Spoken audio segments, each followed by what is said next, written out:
Okay guys, today we are going to talk to you about 3 challenges that you could possibly face when you're dealing with improper fractions and mixed numbers.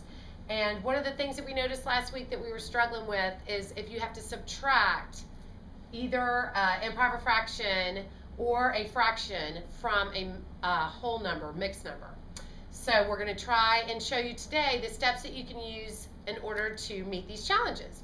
So the first thing that you want to do whenever you have a problem like this is to make sure that you've written it vertically. So if in your problem they've written it horizontally across this way, you want to start by changing the actual equation into vertical. Okay, so that's our first step, is we want to rewrite or write the problem vertically.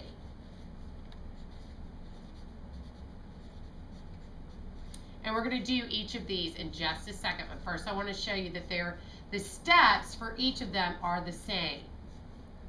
Okay? So the second thing that you want to make sure you do is that you're going to rewrite the steps or the numbers in the same format. So if you have a mixed number on the bottom, you need to make sure that you change the whole number on top into a mixed number, and we're going to show you how to do that, but they have to be in the same format. So rewrite the numbers so that they're in the same format.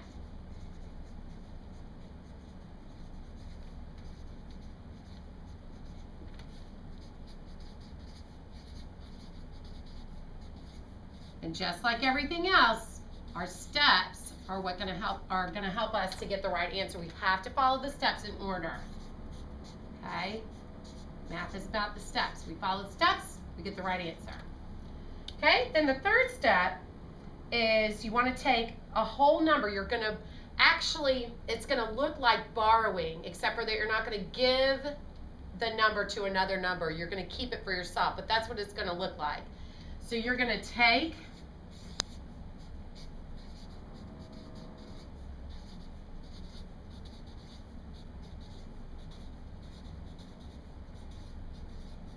a whole number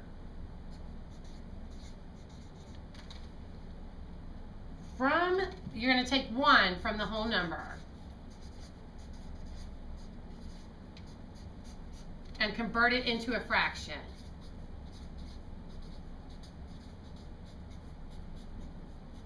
That way, if you have a mixed number on the bottom, you'll have a mixed number on the top. And that's what we were saying about you have to have them in the same format. If there's a mixed number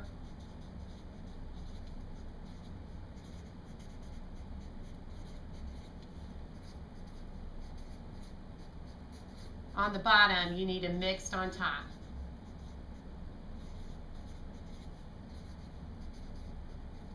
Mixed number on top. That way you can work it out. If not, you're not going to have the ability to take a fraction away from a whole number without it having a fraction as well. Okay? So, here comes the tricky part. If kids have problems with this, is how do I know what fraction to use? Okay? And what you're going to do is you're going to look at the denominator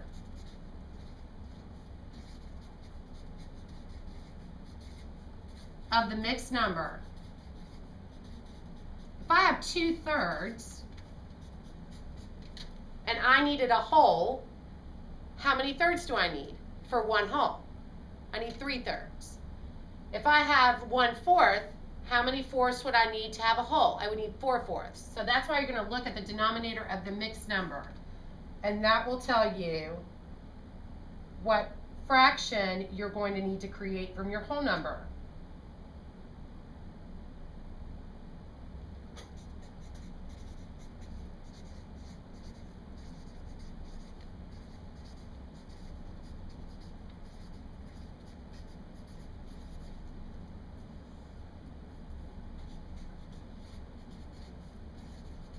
So that's going to become the numerator and the denominator.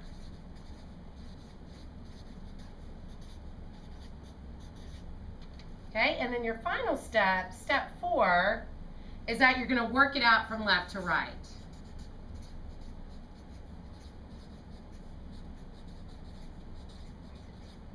In other words, you're going to start with your fraction and figure that out and then move over to your whole number. So let's see what this looks like. Okay, we're going to show you some examples and that'll make it clearer for you. So for our first example, I want to show you how to subtract a fraction from a whole number.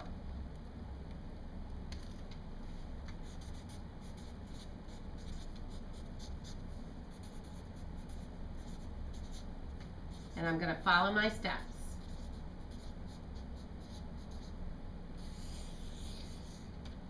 Okay, let's say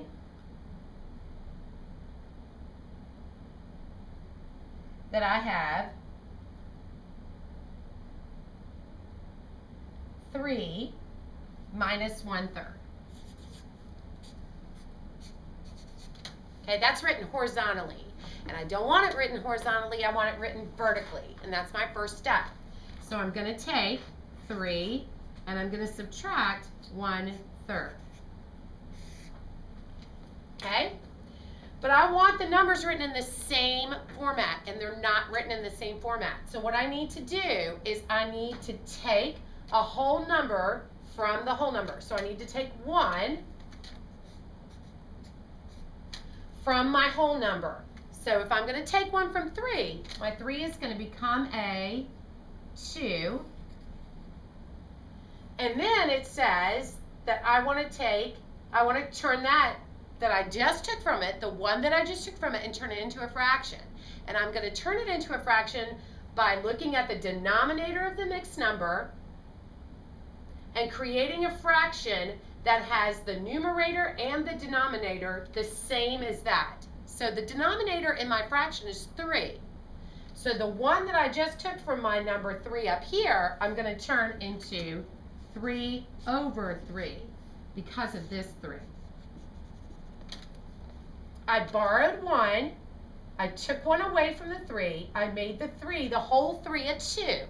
And the 1 that I took away from that, I just converted into a fraction.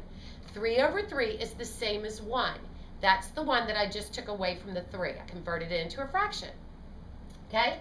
Now, I can work out the problem now from right to left. What is 3/3 minus 1/3? That's right, 2/3. And what is 2? Take away nothing, because there's nothing in this space. As a matter of fact, you might want to put a 0 there as a lifesaver 0 so that you don't make a mistake. 2 minus 0 is 2. So that's my answer. The second one that we want to look at, the second kind of problem that we're going to want to look at, is a whole number minus a mixed number. Again, the steps are the same.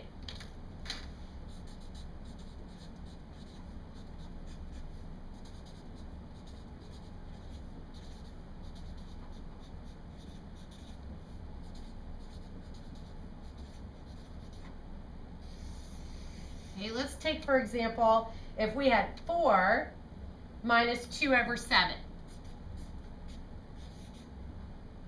Excuse me, 4 minus 2 and 2/7. That's my mixed number, right? I've got a whole number and a fraction. So 4 minus 2 and 2/7. What's the first thing I do? I have to turn it into vertical. So I'm going to put the 4 on top, subtract. My whole number is right underneath my first whole number, and 2/7, my fraction, is beside its whole. I cannot do the problem the way that it's set up because I don't have a fraction on top. And remember, the challenge is that we need to make sure that you have the same format. If there's a mixed number on the bottom, I need a mixed number on the top. I'm going to follow my steps. I'm going to take 1 from my whole number. So my 4 is going to lose 1 and become a 3.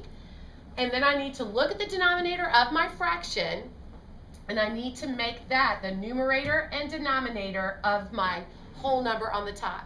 I've borrowed 1 from here, I've taken 1 from here, and I need to change it into a fraction. I look at this denominator, and that becomes the numerator and denominator. Okay, so since this had a 7, 7/7 is now the fraction that's going to represent the whole that I took. Now that I've done that step and I've changed it into a fraction and a mixed number and they're both the same, now I can solve my problem from right to left. So 7/7 minus 2/7 is 5/7, and 3 minus 2 is 1. I'm done now. I don't have to reduce because 5/7, they're both prime numbers. I can't make them any smaller. And then the last thing that we're going to practice is that we're going to take a whole number and we're going to subtract an improper fraction. Okay, so whole number minus, and we know that an improper fraction is whenever the numerator is greater than the denominator. You may be faced with one of these problems, okay? And what you want to do is the same steps. To begin with, I want to rewrite the equation vertically. Okay, so instead of horizontally, I need it up and down. My whole number, my larger number when I subtract, always goes on the top. How can I do an improper fraction with a mixed number on top? They both have to be in the same format. I need to change my improper fraction into a mixed number. And we all know how to do that. We're going to put our numerator in the house with our denominator knocking at the door. So if I've got 12 and I'm dividing it by 5, 5 can't go into 1.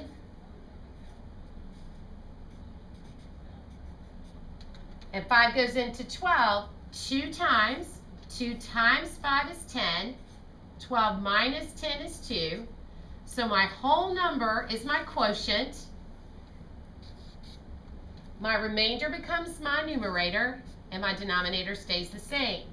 Now that I have a mixed number, I can move on and solve it like I would over here, where I have a whole number on top and a mixed number on the bottom.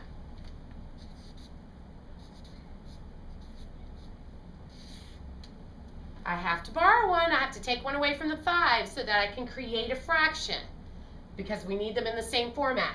So I'm going to take one away from my 5. That makes my 5 a 4. And how am I going to know what my fraction is going to be? Because I'm going to look at the denominator of my other mixed number. The denominator is a 5. So in order for me to show one whole, I have to have 5 on the bottom and 5 on the top. So now I have 4 and 5/5 minus 2 and 2/5. Now I'm going to work it out from right to left. 5/5 minus 2/5 is 3/5. And 4 minus 2 is 2. I cannot reduce because 3 and 5 are both prime numbers. So now I'm done.